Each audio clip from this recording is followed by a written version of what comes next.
بسم اللہ الرحمن الرحیم الحمدللہ رب العالمین۔ ہر قسم کی تعریف اللہ سبحانہ و تعالیٰ کے لیے ہے جو تمام کائنات کا مالک اور پیدا کرنے والا ہے۔ ساتھیوں، پاکستان اور سعودی عرب کے تعلقات پر ایک نظر آج ہم ڈالنے کی کوشش کر رہے ہیں۔ پاکستان اور سعودی عرب کے تعلقات اور اس کا تاریخی پس منظر کیا ہے، اس پر بھی غور کرنے کی ضرورت ہے۔ اس کو ہمیں دیکھنے کی ضرورت ہے، اس کو سمجھنے کی ضرورت ہے، جذبات میں نہیں ہوش میں آنے کی ضرورت ہے۔ ہمیں جو سب سے زیادہ جن باتوں کا ہمیں خیال رکھنا چاہیے وہ یہ کہ جو دوست تھے ہمارے، وہ ہماری غلطی کی وجہ سے، ہماری جذباتیت کی وجہ سے، ہماری کم عقلی کی وجہ سے، ہمیں جلد بازی کی وجہ سے کہیں وہ دشمن کے کیمپ میں سے نہ جا ملے۔ سمجھنے کی کوشش کیجیے گا ناظرین، آج سعودی عرب جو ہمارا ابدی دوست تھا ہے رہے گا دو حرمین کی وجہ سے۔ صرف حرمین ہی نہیں، وہاں کی ہمیں تقدس، وہاں کی تقدس ہے، صرف حرمین ہی نہیں، ہمارے لیے قابل احترام ہے، بلکہ رسول پاک صلی اللہ علیہ وسلم وہاں پیدا ہوئے تھے۔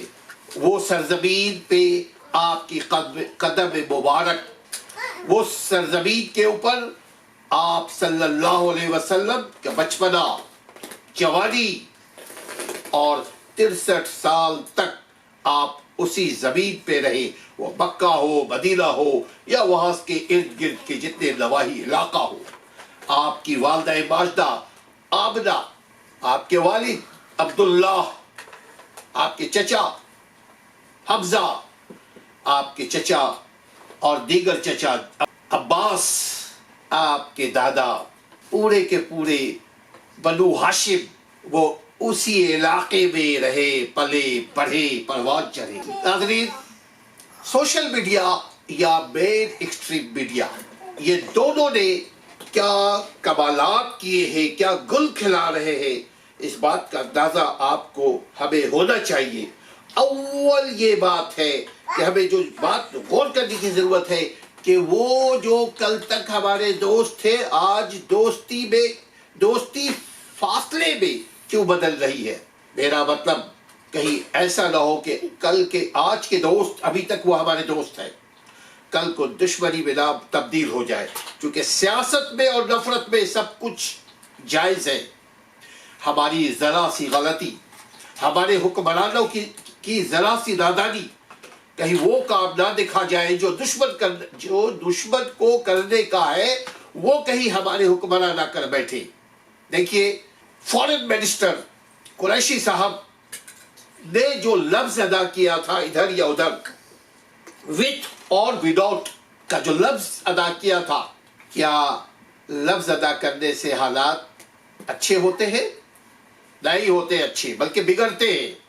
آپ کو سوچ سمجھ کر لفظ کا استعمال کرنا چاہیے۔ آپ فارن منسٹر ہیں، ساتھ ہی ہم حکمراں کو حاکم ہے، ان سے بھی یہی گزارش کرتے ہیں کہ تدبر کے ساتھ، حکمت کے ساتھ فارن پالیسی کو مرتب کرے۔ اب یہ دنیا وہ پہلے والی دنیا کی طرح نہیں ہے۔ اب ہم 5th جنریشن وار میں داخل ہو چکے ہیں، اب ہم ہائیبرڈ وار میں داخل ہو چکے ہیں۔ اب کوئی بھی چیز مخفی، کوئی بھی آپ کا ہمارا عمل ایک دوسرے سے چھپا ہوا نہیں رہ سکتا۔ لہذا اب دونوں کے درمیان جو فارن پالیسیز ہے، جیسے بات کہ جی انڈیا کے ساتھ ان کے تعلقات کیوں اچھے ہیں، تو بھائی ہم اچھے کیوں نہیں بنانے کی کوشش کر رہے؟ کیا ہمارے ہاتھ پاؤں کو باندھ دیا ہے؟ اب کہتے ہیں کہ چونکہ ایران کے ساتھ ہمارے تعلقات ہیں تو ہم ایک وقت میں دو کے ساتھ اچھے تعلقات قائم رکھ سکتے ہیں، دونوں ملکوں کے ساتھ، بلکہ دونوں کے درمیان برج بن سکتے ہیں۔ کس کے کون سے دو؟ ایران اور سعودی عرب۔ پھر بھی یہ ہمارے بھائی ہیں۔ ہمیں یہ سوچنے کی ضرورت ہے، ایک ذرا سی اختلاف کہیں ہمیں الگ الگ دو کیمپوں میں نہ تبدیل کر دے، دو گروہ میں نہ تبدیل کر دے۔ دیکھنے کی ضرورت یہ ہے کہ یہ اختلافات جو آج پیدا ہو رہے ہیں، اس کی وجہ جو سمجھ میں آتی ہے وہ ہماری جذباتیت ہے۔ دیکھیے آزادی جو ہوتی ہے وہ بڑے مشکل سے ملتی ہے، لیکن آزادی کو مینٹین کرنا اور زیادہ مشکل ترین کام ہے۔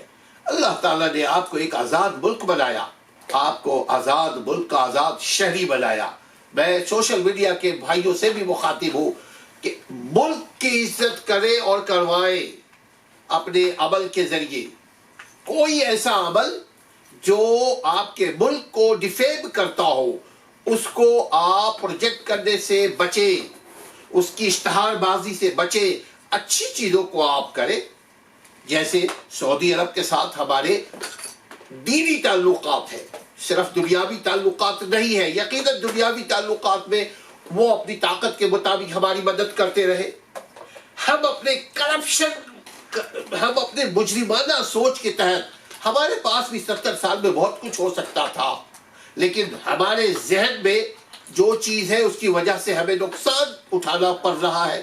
ہمارا ملک ترقی کے بجائے ایک جگہ ٹھہر جاتا ہے یا تنزلی کا شکار ہوتا ہے یا ڈکلائن کا شکار ہوتا ہے۔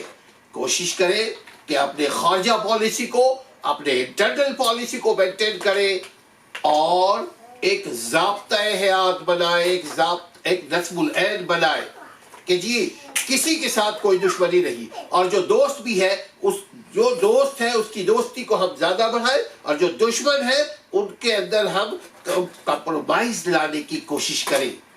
اپنے ملک کا ملت کی اگر خدمت کرنا ہم چاہتے ہیں، ساتھ ساتھ ایک بات کرتے چلیں کہ اسٹیبلشمنٹ کی یہاں اہم ذمہ داری ہے۔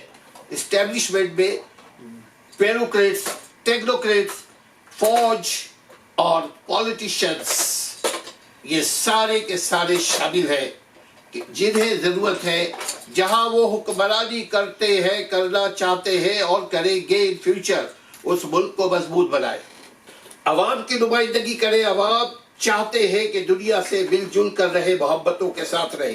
دشمنی کے ساتھ آج کے اس دور میں کوئی نہیں رہ سکتا زندہ پائندہ۔ ہمیں زندہ بھی رہنا ہے، ہمیں خوشحال بھی رہنا ہے۔ اب یہ دنیا ایک سیکنڈ میں ادھر سے ادھر ہوتی ہے۔ دیکھیں آج ہم کہاں بیٹھے ہیں، ہماری آواز کہاں تک جا رہی ہے، لیکن یہی ہم اگر 100 سال پیچھے جائیں تو دنیا اندھیرے میں تھی۔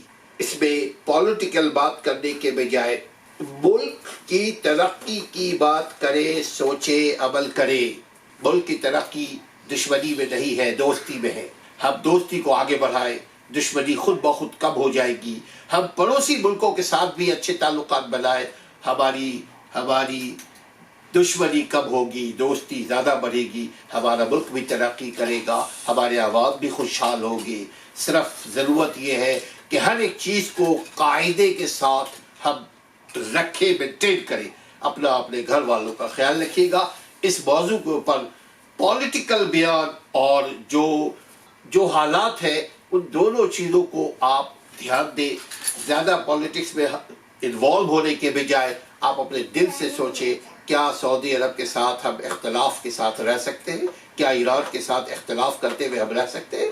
کیا ہم کسی بھی پڑوسی ملک کے ساتھ اختلاف کے ساتھ زندہ پائندہ خوشحال رہ سکتے ہیں؟ نہیں رہ سکتے۔ لہذا خود ہی کو کر اتنا بلند کہ سارے پڑوسی ممالک آپ سے پوچھے، بتاؤ پاکستانیوں تیری رضا کیا ہے؟ اپنے گھر والوں کا خیال رکھیے۔ السلام علیکم ورحمۃ اللہ وبرکاتہ۔